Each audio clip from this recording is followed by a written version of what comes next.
మోడీ గారి 11 సంవత్సరాల సుపరిపాలన అద్భుతం. ప్రధాని నరేంద్ర మోదీ ప్రమాణ స్వీకారం చేసి 11 సంవత్సరాలు పూర్తయిన సందర్భంగా మాచర్లపట్నంలో బీజేపీ నాయకులు మీడియాతో నిర్వహించారు.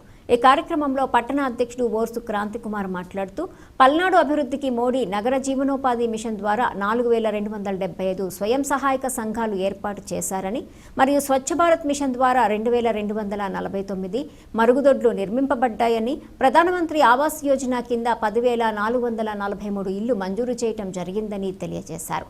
నారీ శక్తికి కొత్త ఉత్సాహం నింపారని, ప్రధానమంత్రి ఉజ్వల యోజన కింద 10 కోట్లకు పైగా ఎల్పీజీ కనెక్షన్ ఇచ్చారని, ముద్రా ఖాతాదారుల్లో 68% కంటే ఎక్కువ మందికి రుణాలు కల్పించారని, స్టాండప్ ఇండియా వ్యవస్థాపకుల్లో 74% మంది మహిళలు ఉన్నారని తెలియజేశారు.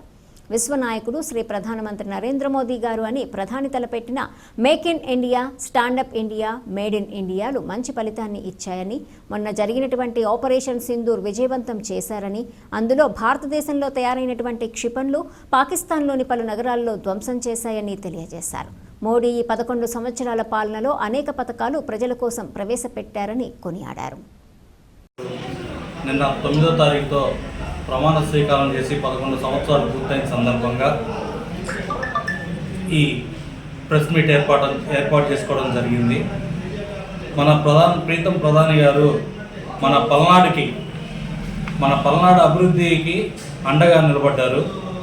మన పల్నాడుకి నగర జీవనోపాధి మరియు మిషన్ ద్వారా 4275 స్వయం సహాయక సంఘాలు ఏర్పాటు చేశారు. అదేవిధంగా స్వచ్ఛ భారత్ మిషన్ కింద 1249 మరుగుదొడ్లు నిర్మించబడ్డాయి. ప్రధానమంత్రి ఆవాస్ యోజన కింద 54,878 ఇల్లు మంజూరు చేశారు.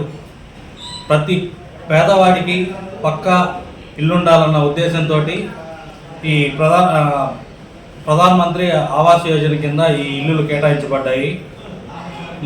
పిఎం స్వానిధి కింద 10,443 మందికి లోన్లు మంజూరు చేశారు.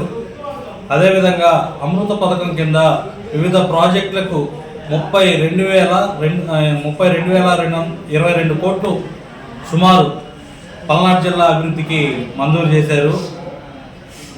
మన మోదీ గారు ఈ 11 ఏళ్లలో ప్రజల యొక్క సంక్షేమం మరియు ప్రజల కోసం సేవ